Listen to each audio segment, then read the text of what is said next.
Umabot sa mahigit 900,000 pesos ang halaga ng iligal na droga na nakumpiska sa magkahiwalay na anti-drug buy-bust operation sa Nueva Ecija. Target sa operasyon ng isang dating pulis at isang barker.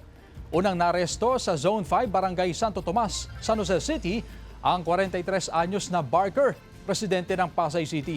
Nakuha mula sa sospek ang 6 na sachet na naglalaman ng shabu na may timbang na 57.66 grams at nagkakahalaga na mahigit sa 300,000 pesos.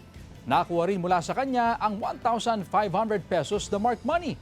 Kasunod sa Barangay Rizal, sa bayan naman ng Santa Rosa, Nueva Ecija, ang 44 anyos na dating pulis at kabilang sa high-value target ng PNP.